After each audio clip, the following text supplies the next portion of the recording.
The next time you or someone else in your household is having nightmares, simply use about to draw a circle around your house. That should be enough to keep the evil spirits away. Hello everyone, welcome back to Lost Mythologies, where we cover bizarre and mysterious stories from different communities around the world. If you're new here, make sure you press the like button and subscribe so you can receive notifications as soon as I upload new videos. Today, we'll be looking at top 20 beliefs and superstitions from the Kamba community in East Africa. The same way Mexicans believe placing two mirrors opposite each other opens a doorway for the devil to come to our world, or how a Filipino tradition called 𝗣𝗟𝗣𝗣𝗢 dictates that people should not go straight home after a funeral because a bad spirit may tag along. East Africans also have bizarre superstitions. And even though civilization and the introduction of Christianity in Africa by the British during the colonization period wiped off most of the superstitions, less developed communities still observe most of them. Without further delay, let us look at top 20 of the best I came across.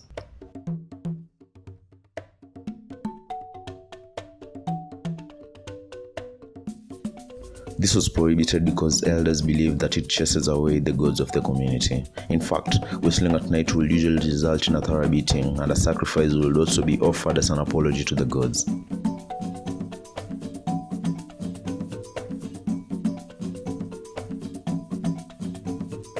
I know that remembering all the details of a dream could be a sign of a genius mind where you come from, but the same cannot be said for the Kamba community.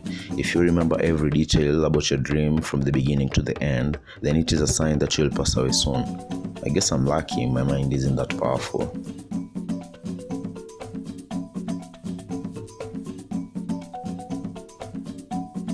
Before Christianity came into the picture, magic powers are the only solution in Kamba communities, and they believed that there are three main types of witches. The first type was a person born with it, also called 𝗤𝗟𝗣𝗣𝗢𝗥𝗧. The second type was magic powers inherited from a parent, and the last type was powers bought from another witch. Needless to say, the last type was the weakest of all because all they did was learn how to do the rituals and spells. They did not have a secret spirit guiding them on anything. That said, today we'll be talking about the second type, the one inherited from a parent. A witch will usually pass on their powers to their daughters, whereas warlocks, which is a male witch, will only pass their powers to their sons. So, let us say for instance, Musyoka is a witch. When he realizes his time to die has come, he can only leave his powers to his son, and if his son rejects the powers, then he will never be able to sire children. If his son accepts the witchcraft, on the other hand, he will have to wait until he has given birth to both a son and a daughter before using the powers. If he uses the powers before conceiving any child, then he will never sire children. And if he uses the powers after giving birth to only one gender, let us say daughters for example, then he will never be able to give birth to a son.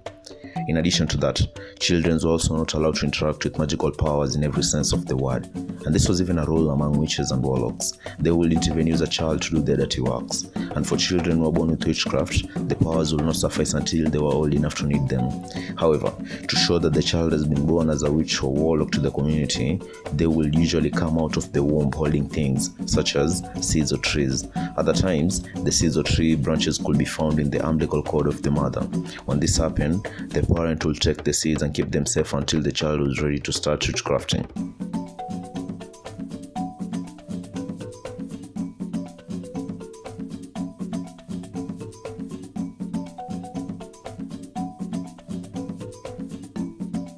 Allow me to explain this one using an example as well.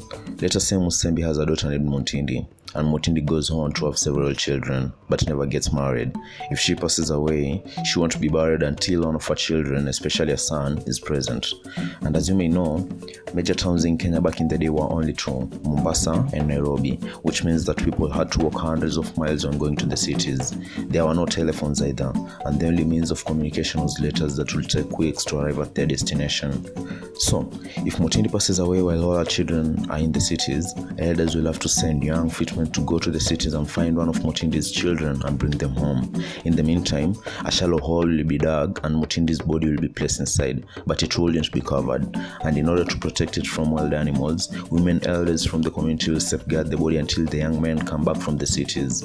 And if the young men who are sent find the child but he is unwilling to return home for the burial, they were usually instructed to take him by force, because otherwise the burial will not happen. Elders believe that going on with the burial without one of Mutindi's children in attendance will make the gods angry, which will then result in curses such as diseases or death upon the family.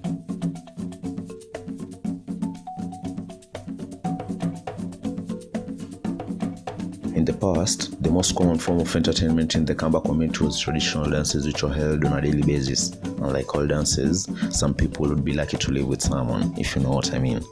So, let us say Musembi goes to one of the dances and happens to fall for Mutindi, who also attended the dance. And as normal youngsters, they have sex, but because birth control did not exist back in the day, Mutindi gets pregnant and gives birth to a boy. If Musembi and Mutindi do not get married and the born child accidentally passes away, then Musembi should not have children with his future wife before a ritual is performed by the elders to cleanse him before the gods. If he ignores this and decides to have children anyway, then all his new children will all pass away before reaching puberty.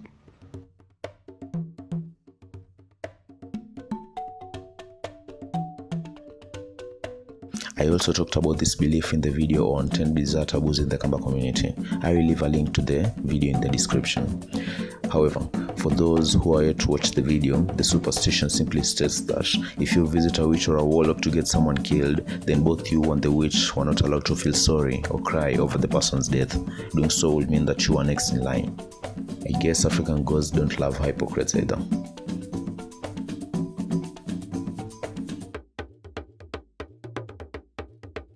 According to Kambas, exorcisms usually take place at night and at the junctions, which means that the evil spirits are usually left confused without knowing which way to go. And if you wake up early, that means you'll probably be the first one to use the route and take the evil spirits with you. I guess my grandma did not believe in this superstition given the time she would usually wake me up.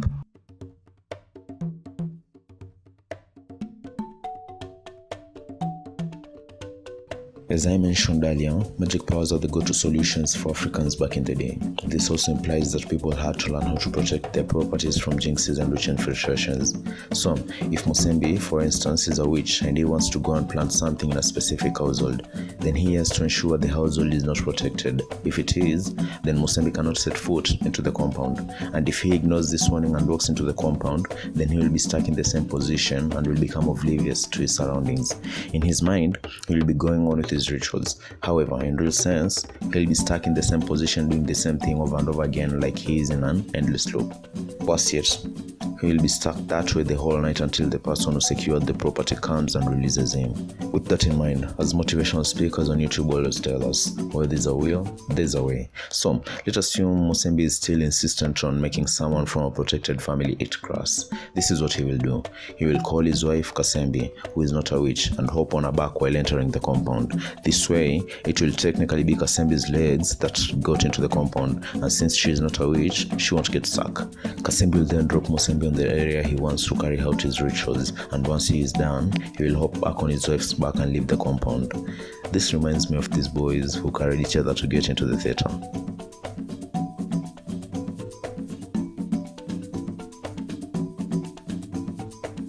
To this day, Kamba communities still have daily markets where buyers and sellers meet to exchange goods, foods, and even cattle.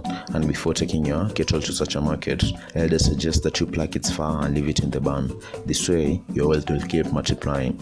If you take the animal to the market without doing that, then it is a sign that you've sold all your wealth. Which brings me to my next superstition.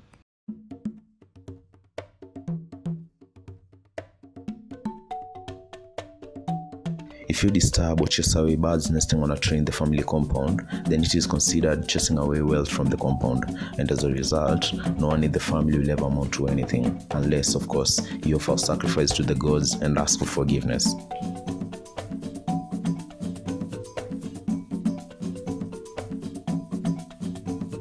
I think this is the African equivalent of evil eye that is believed to cause harm.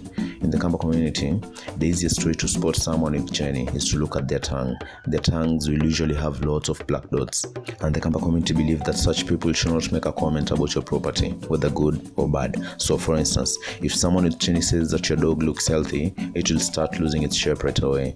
And if the same person says that your baby is ugly, your baby will remain that way, ugly. Hey, that's a joke. All babies are beautiful.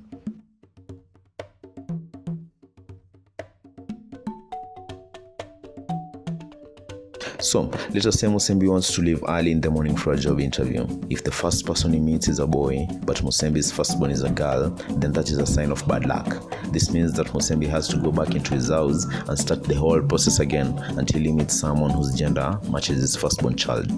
And if after hundreds of tries he keeps meeting the wrong gender, then he will have to improvise and send someone of the right gender to meet him as he leaves the house. This brings me to think that maybe ancient gods or meme lords and sometimes just enjoy watching the subject suffer.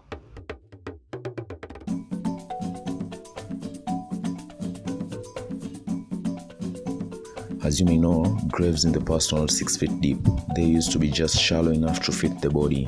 Well, Kambas also believe that after a person passes away and gets buried, a witch will come to the burial site at night, wake up the deceased, shave his hair, cut their nails, then put him back to sleep. The witch will then use the hair and nails to carry out his next rituals.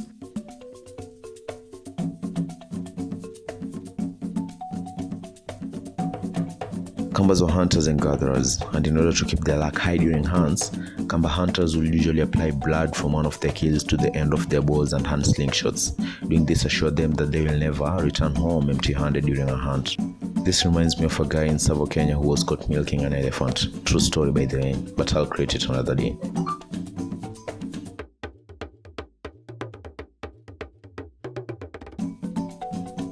Just like the story of the guy caught milking an elephant, I will soon cover a story on Kamba shapeshifters and how they came to being.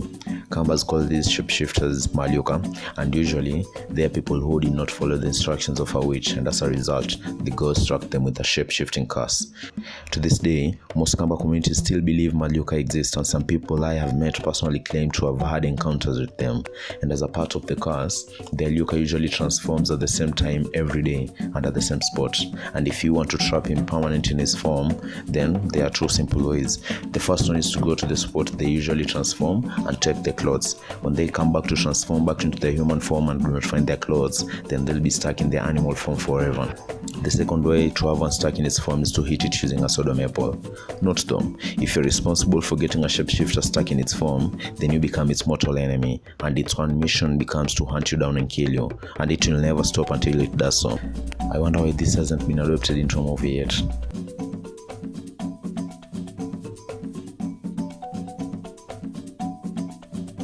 Yes, you've read that right. If you have a weak back, all you need to do is smash some live ants, eat them, and you'll feel 17 again.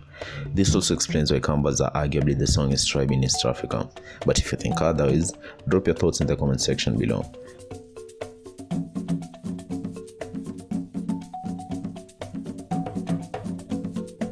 In a Kamba community, if someone is having nightmares, all you need to do is use a bow to draw a circle around their house. This should be enough to keep the demons and evil spirits away.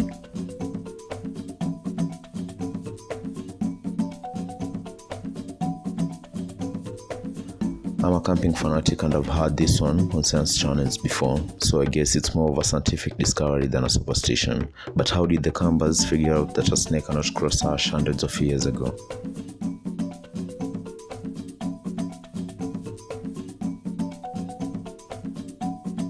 I recently came across a meme that claimed hearing your name being called when no one is actually calling you is a sign of a healthy mind. Well, Kambas will beg to disagree. In fact, according to Kambas, this is the witchcraft of the highest order, and answering means that Mr. Ripple will be coming for you real soon. So, according to the Kamba, when you hear your name, it's either a ghost calling you or your village church is testing its new microphone.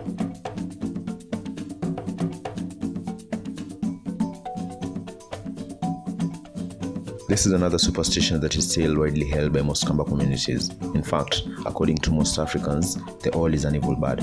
And I do not think you can blame us. The bird looks like it's in need of anger management therapy all the time. Well, except for this time.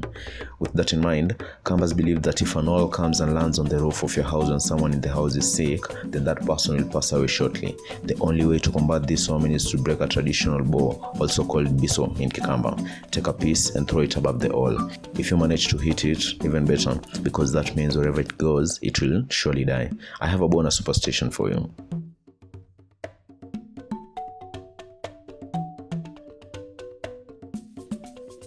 If you checked out my video on 10 bizarre taboos in the Kamba community, then you know about the 𝗧𝗪𝗧𝗧 ritual that is usually aimed at wiping out an entire family.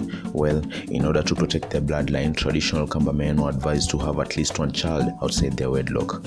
And as you may know, according to most traditions, even the European tradition, bastards were not considered pure before the gods, so they were usually safe from such curses.